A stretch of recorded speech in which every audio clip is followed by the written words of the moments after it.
Welcome to all in our YouTube channel being engineer. और आज की क्लास में हम देखेंगे characteristics of series resonance. These characteristics are very important in order to understand the phenomena of series resonance, which is highly useful in network theory and other subjects as well.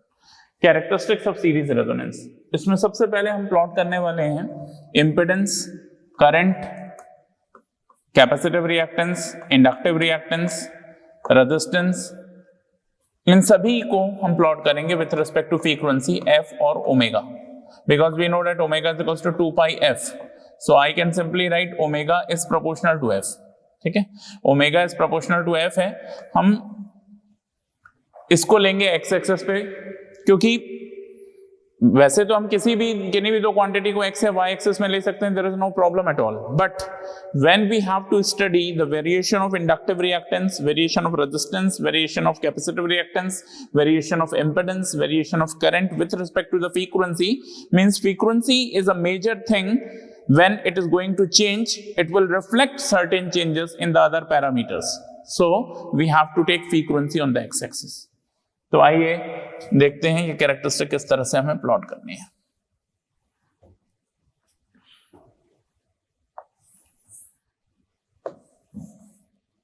This is omega is proportional to f axis, and here we are considering all the parameter like impedance, current, XL, XC, R, etc. As we know that resistance is independent of frequency, we are not talking about skin effect and other parameters, so there will be no change in the resistance as we are changing the frequency. So the graph of the resistance will be a constant like this. Now inductive reactance जो है हमारा XL बराबर omega L, XL को यदि मैं y axis में लेता हूं और L को कांस्टेंट मानता हूं और ओमेगा को मैंने x एक्सिस में ले लिया, तो मेरे पास कैरेक्टरिस्टिक क्या हो गई, y is equals to mx, which is nothing but the equation of a straight line passing through the origin. Equation of a straight line passing through the origin. Now I can plot like this. This is the graph of XL। ठीक है, और अब यदि हम बात करते हैं capacitive reactance की XC, तो XC बराबर किसके है, XC बराबर है 1 अपॉन ओमेगा C के। XC बराबर है 1 अपॉन ओमेगा C के, और यदि हम XC बराबर 1 अपॉन ओमेगा C, XC को हम y एक्सिस में ले रहे हैं, XC को y एक्सिस में ले रहे हैं और C को कांस्टेंट मान रहे हैं, 1/c को भी कांस्टेंट मान रहे हैं, let's say K, and omega को हम कहां रख रहे हैं, x एक्सिस में, तो x, और ये क्या है हमारा y एक्सिस, तो हम क्या लिख सकते हैं, x into y is equals to constant K। x into y is equals to constant K। Now this is nothing but the equation of a rectangular hyperbola। और जैसा कि हम जानते हैं इंडक्टर में करंट 90 डिग्री से लैग करती है, तो यहाँ पे आता है प्लस J, और कैपेसिटर में करंट 90 डिग्री से लीड करती है, तो यहाँ पे हम लेते हैं माइनस J। तो J और माइनस J एक दूसरे के जस्ट अपोजिट है, मिरर इमेज। तो XC की जो कैरेक्टरिस्टिक प्लॉट होगी वो इस तरह से जाएगी। This is the graph of XC, this is the graph of XC, and this is the graph of XL, this is the graph of R, resistance। Now you can see when I'm talking about this particular point, let us draw a perpendicular here। तो यहां पे ये जो XL है और जो XC है वो दोनों एक दूसरे को कैंसल आउट कर रहे हैं, मान लीजिए कि दोनों की वैल्यू बराबर है। So this is nothing but the frequency which is known as omega is equals to 1/√LC और f is equals to 1 upon 2 pi under root LC, the frequency of series resonance, resonating frequency जिसे आप कह सकते हैं। R का graph इससे ऊपर भी हो सकता है, नीचे भी हो सकता है, there is no problem, it totally depends what is the value of R is there, it can be like this also.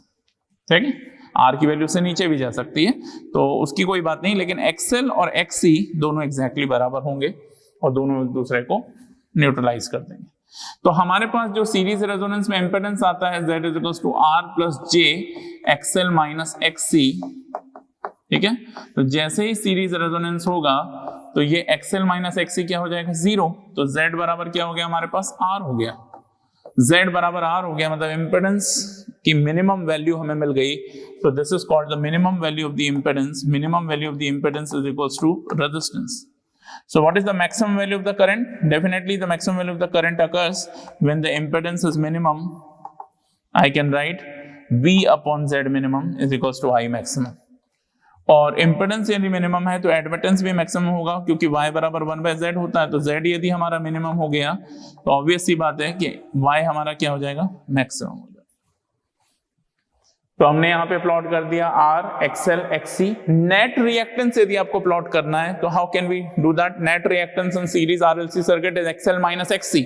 तो हर पॉइंट पे XL और XC का डिफरेंस निकालिए और उसको प्लॉट करते जाइए, पॉइंट को और पॉइंट्स को मिला दीजिए, तो वो कैरेक्टरिस्टिक करीब करीब, यहाँ पे नेट रिएक्टेंस 0 हो रहा है ना, तो इससे होकर जाएगी, और यहाँ पे XC के बराबर ही है, ये कैरेक्टरिस्टिक इस तरह से जाएगी। ठीक है, how can I say that? Because at this point XL is 0, so whatever XC is there, that will be the net reactance. उसके आगे XL बढ़ रहा है, XC कम हो रहा है, XC कम हो रहा है, तो ग्राफ हमारा XL माइनस XC जब हम करेंगे तो हमारा ग्राफ ऊपर की तरफ उठेगा।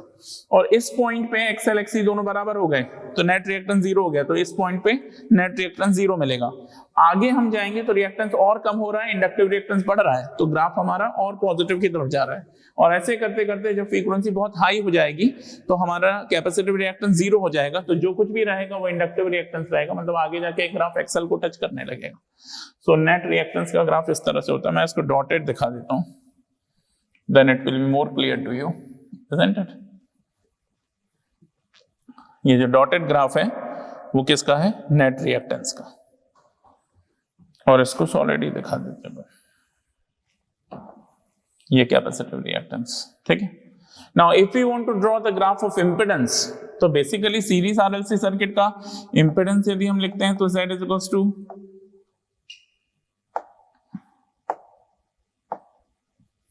इक्वल्स टू हमारे पास क्या आएगा? Z इज इक्वल्स टू आएगा root over R square plus XL minus XC का होल स्क्वायर। सो ये ग्राफ हमारा कुछ इस तरह से जाएगा, मतलब I can draw like this is the graph of impedance. This is the graph of impedance, and at this point you can sorry, I have to shift a little bit right side, because at this point resonance occurs. तो जिस point पे resonance होगा उस point पे minimum impedance मिलना चाहिए। ठीक है, जैसा कि कैरेक्टरिस्टिक कह रही है, तो ये है मान लीजिए वो point, तो हमारा ग्राफ इस तरह से हम कह सकते हैं। ठीक है, so this is the point when minimum impedance occurs. और करंट का ग्राफ कैसा होगा? करंट का ग्राफ इसका just mirror image like this. ठीक है, तो इस तरह का हम बना सकते हैं। ये इंपेडेंस का ग्राफ हो गया, ये करंट का ग्राफ हो गया, ये XL का हो गया, ये नेट रिएक्टेंस का ग्राफ हो गया, ये R हो गया, ये XC हो गया। सो this is the characteristics of series resonance. और एक और कैरेक्टरिस्टिक हम देखेंगे जिसमें हम हाफ पावर फ्रीक्वेंसी पॉइंट्स की बात कर सकते हैं, जो कि बहुत इंपॉर्टेंट है। इंपेडेंस का ग्राफ अभी आपने देखा कि इस तरह से जाता है, और करंट का ग्राफ इसका जस्ट मिरर इमेज इस तरह से जाता है। ठीक है, ये अभी हमने देखा। यहाँ पे obviously frequency omega is proportional to F है, और यहाँ पे हमारे पास Z है और करंट I। ये इंपेडेंस का, ये करंट का ग्राफ है, ये इंपेडेंस का graph.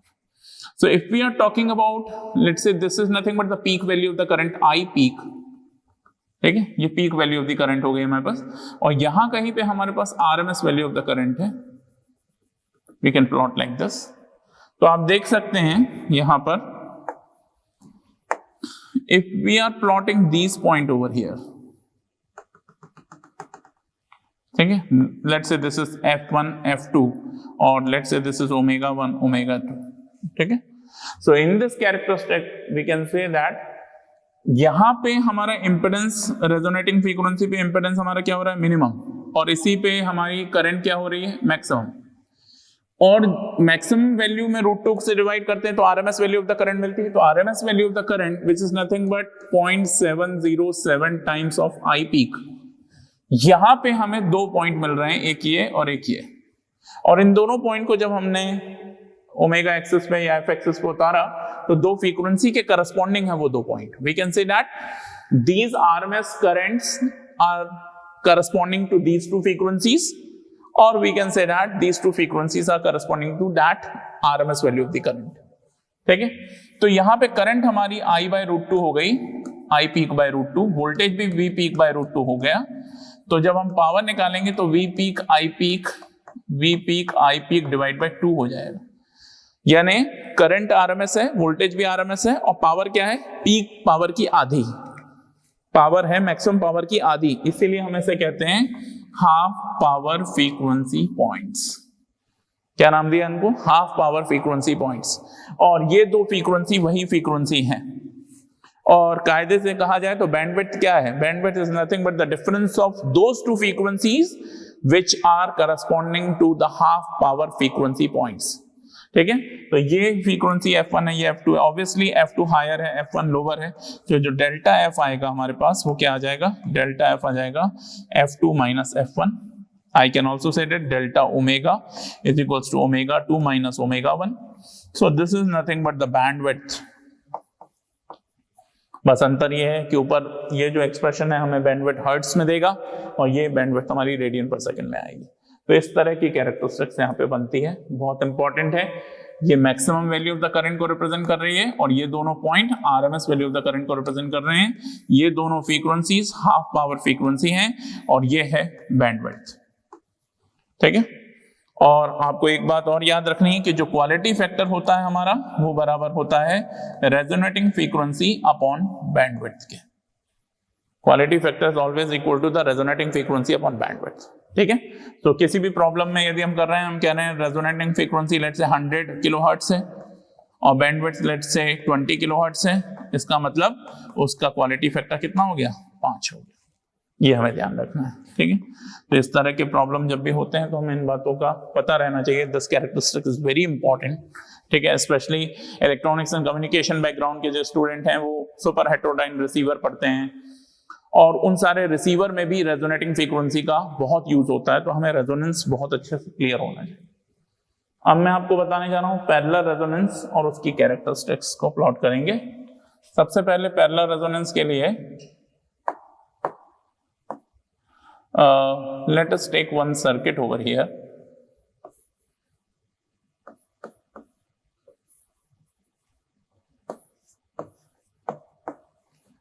So this circuit we are taking.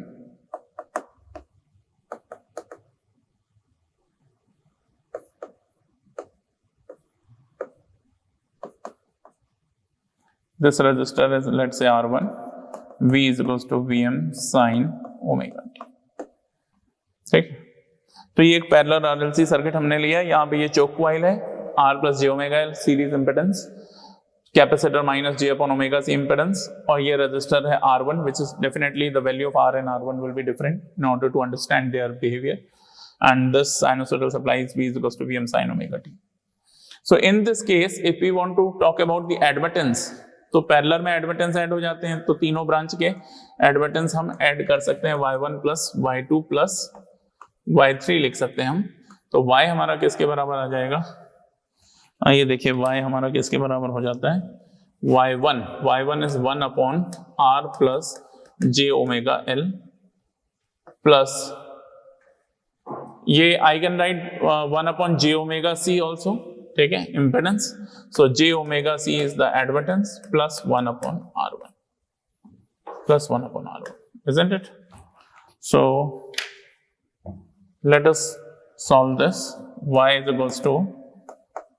is equals to real part और इमेजिनरी पार्ट सेपरेट करना है, इसको रैशनलाइज कर लेते हैं, r minus J omega L upon R square plus omega square L square plus J omega C plus 1 upon r1।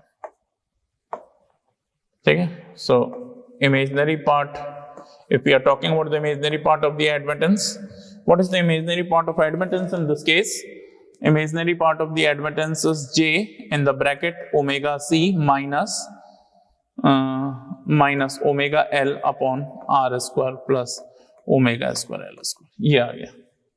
और जैसा कि हम जानते हैं, मैंने आपको पहले भी बताया था कि रेजोनेंस का कोई भी प्रॉब्लम है, अगर सीरीज सर्किट की हम बात कर रहे हैं तो सीरीज सर्किट में रेजोनेंस निकालने के लिए उस सर्किट का इंपेडेंस निकालिए और इंपेडेंस के इमेजिनरी पार्ट यानी रिएक्टेंस को 0 कर दीजिए।